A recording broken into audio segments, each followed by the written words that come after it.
Hello, everybody. Thank you for tuning into my channel.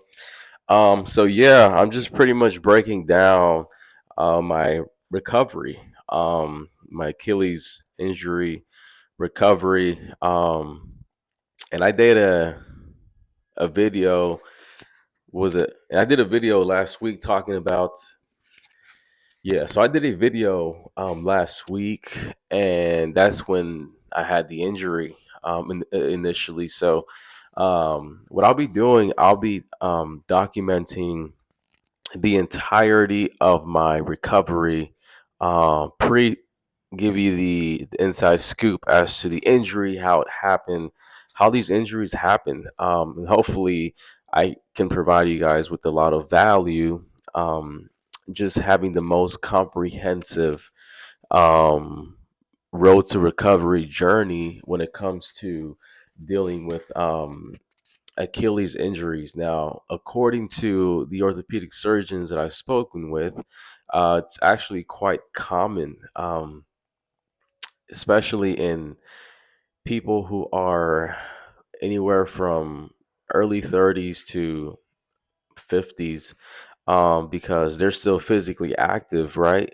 Doing their sports. A lot of these people were athletes or are athletes, and maybe they don't have as active as a lifestyle in terms of the consistency of continually, stretching out the muscles and warming up the body, and they kind of just go all out. And I totally understand this because this happened to me. So some of us have jobs where we're sedentary, right? We're just at a desk, or we are um, not moving or walking that much, and you haven't probably been to the gym in maybe a few weeks, maybe a few months, and your friends call you up and say, "Hey, let's get this ball up." So let's ball up. So you go ahead and say, all right, yeah, let's get it. You go with the mind, with the intention of like it being a little workout, a little bit of cardio. And what ends up happening is, in the midst of competition and people talking, and tempers flaring and emotions getting crazy, and just the competitive nature of an athlete starts kicking in, uh, whether it be for good or for bad, but it does happen. So then you start thinking of, all right, I'm not going to lose this game, or I'm going to win this game at all costs. So with it, you start doing a little extra, right? And what I mean by extra is that is now you are pulling out the moves you had in high school, and and now you're taking to the basket. Now you're doing multiple crossovers, hesitations, changing gears, shifting here up and down instead of just catching and shooting as you thought you would be doing. So um, yeah, so one of those explosive movements, the tendon, let's say, has been warmed up adequately enough. So, and we already know, or if you don't know, that tendons have a very have compared to the muscles and other parts of the body, the circulation is not as good, right? So, just because of the vasculature, it's less compared to like in muscles and things like that.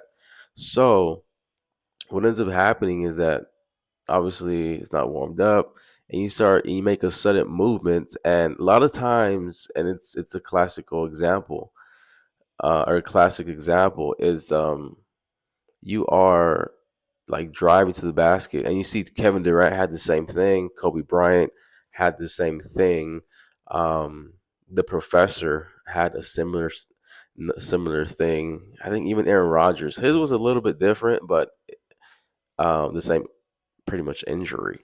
So yeah, so you end up loading that tendon so much, and usually that tendon is what allows you to plantar flex down. So say this is your foot, now you're pushing off and jumping, and it's the tendon, the Achilles tendon, that allows you to do that effectively. So with that being said,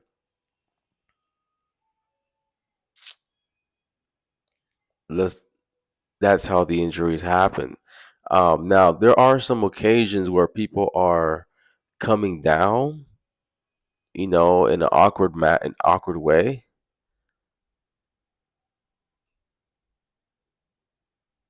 and that can cause a similar injury, right? So,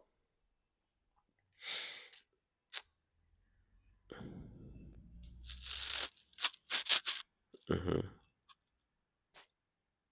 a similar injury. So, with that being said, um, yeah. So this happened Wednesday, about a week ago, literally 7 days ago, and yeah. So I was playing basketball and was drive doing a crossover from right to left, was exploding with my right foot, and I was fully loaded because my intention was to beat my defender and get a bucket. Okay, so that happened, and then out of nowhere,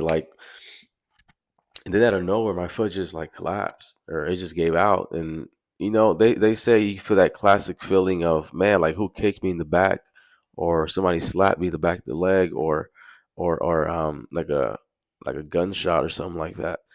So in this case, it was like, and I had known this from previous knowledge, or previous encounters, I guess, with information that other athletes put out, and how they describe their injury,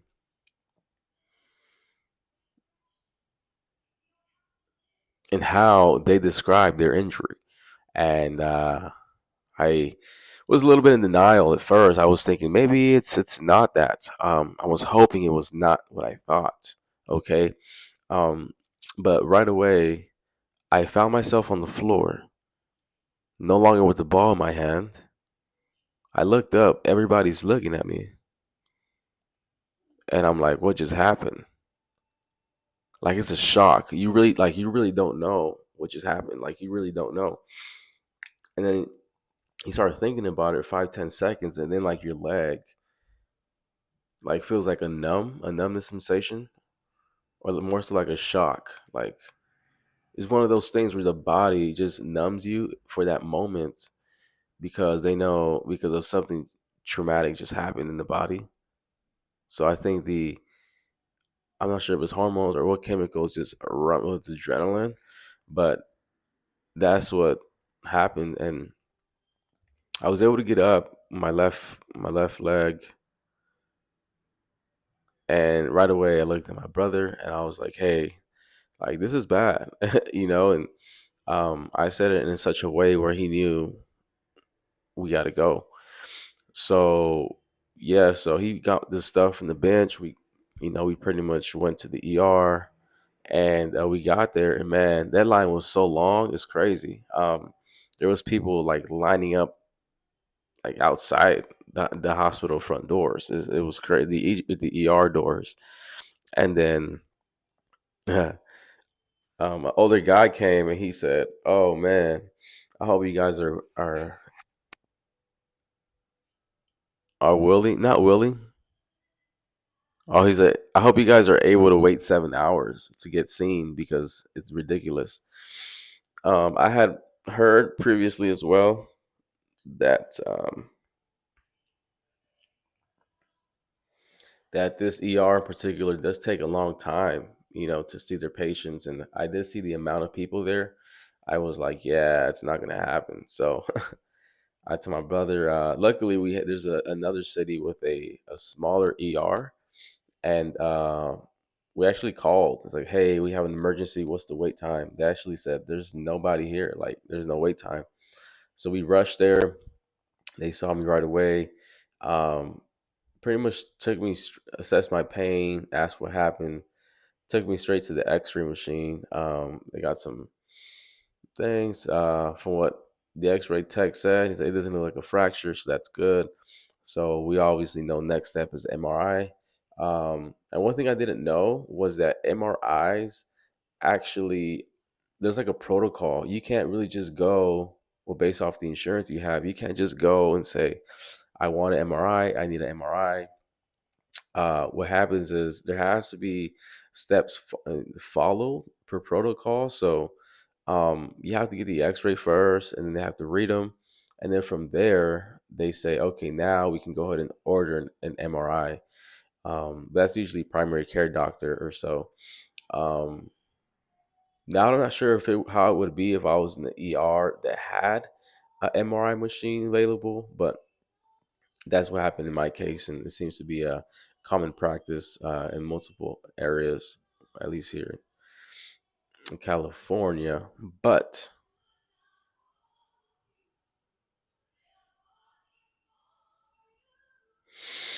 so yeah, pretty much gave me some pain medication. I told them I was at an 8 or 9. They came out with Norco 5, which is ridiculous because I've had 7.5 for like a dental procedure that I got done some time ago. So I was like, okay, that's fine. I'll just take whatever you guys give me. That discharge, I did express to the physician assistant that 7.5s would probably be better because he asked me if my pain was relieved at all. I said, to be honest, like, not really. I've taken seven. He said, I don't want to give you any more. I said, well, really, I've taken 7.5s that a dentist gave me, and that actually helped. And so he went ahead and he wasn't going to prescribe any pain medication. He's saying, just go with your primary care tomorrow. They can give you. I told him, yeah, can you just give me maybe a prescription for maybe tonight, and tomorrow. You know, like. So he said, okay, I'll give you a 3 day supply. Is that fine? I said, yeah, that's fine. Like, yeah. So went to the pharmacy. It was like around 10 p.m., 11 p.m. And unfortunately, this was the only one that was open like that late.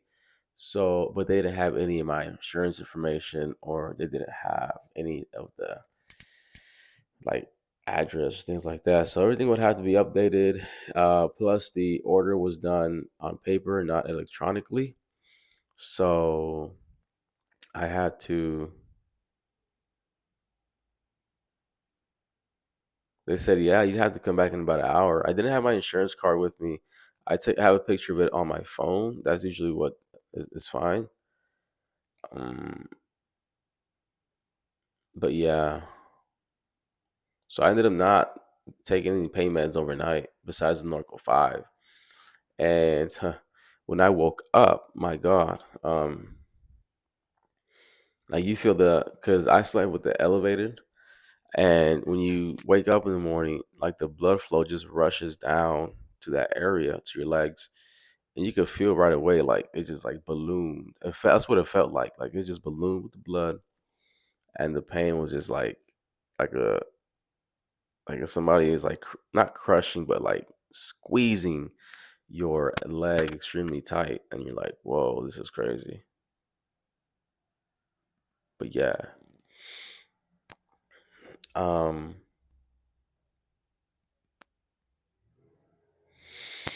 yeah, so that was my story. I hope that was a little bit of insight into my situation. I hope that was helpful and some insight on my situation on the Achilles injury. But if there is any question you may have, is there anything you would want to know, just go ahead and leave a comment down below, and I'll go ahead and answer your questions. Okay, this is an interesting journey, but like I said, many people have gone through this, and you'll get through it as well. And that's what I have to keep telling myself because surgery is scheduled in the next, I think, 4 or 5 days. It's Wednesday now. No, it's Thursday now. So by next Monday, we're rocking and rolling. Um, Everything's set.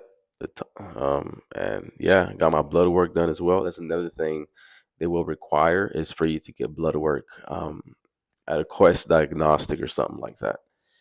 Insurance should cover it as well. And yeah, one huge tip I would ask, especially if you're going to like a private doctor that's not necessarily in the hospital, see, ask his assistant because they know everything about insurance. So make sure they call your insurance to see if the surgery is going to be covered. Okay. Because in this case, because he was in network with our insurance through the EPO plan, they were able to. They said they'd cover it that way. So now, instead of him doing the surgery at his private practice, he was able to get a time slot at the hospital. That way, the insurance can cover the entirety of the surgery. I don't know. I think I would. I don't know the extent as to how much I would have had to pay if he would do it at his own surgery center. But luckily, thank God that he was willing to do it at the hospital. So then that way it's fully covered, um, and that's another thing. I'm thinking that some people go non-operative for a few things, right? They don't believe they're going to be doing sports anymore. So they're probably like in their 50s, 60s, and they're saying, um, like, I'm not really going to use it like that. So I'm not gonna get surgery. Another thing may be the cost. Fortunately, I have decent medical insurance and they're going to be covering it, but some may not have as good as insurance. So you definitely want to check and see if that's a cost you're willing to bear. Um, and then there's other techniques as well for how you can cut down medical bills. Actually, I seen somebody on Instagram. I find it. I'll put it on the link below. But she was saying how you can call them back and ask for an itemized receipt, and sometimes they overcharge, and you can kind of negotiate with them, saying I can pay 2 grand out of the 5,000, and a lot of times I guess they settle. So definitely check that. Look up information about that. I didn't try. I didn't need to, but if you're wanting to go that route, that's fine as well. Okay. But yeah, but if you're wanting to go that route, that's fine as well. I heard you can negotiate as well because many times hospitals don't even get paid at all, and so they'd rather collect something than nothing. So definitely, if you want to see if that's a viable option for you, all for that's good. Look for stuff on IG. Look for stuff on YouTube. If I find it, I can maybe go ahead and put it on the link below and the description. Um, but other than that, I hope this was helpful. I hope this, kind of gets you to the next hump.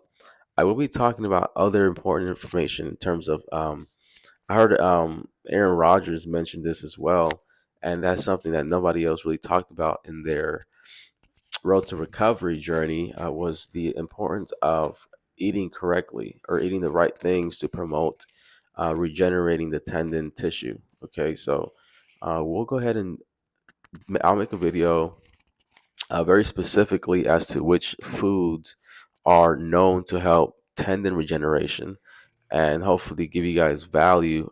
Like I said, I want this to be the most comprehensive road to recovery journey for any Achilles injury, tear, partial tear, rupture, complete rupture, whatever the case may be. That way, you only have to go to one place and like a one-stop shop. Um, but yeah, that's what I'm able to do. If you guys have any insight you guys want me to talk about, or any questions, or maybe you have any suggestions or advice, go ahead and comment, and I'll definitely read over them. I'll reply to you and see how I can incorporate that to my next videos.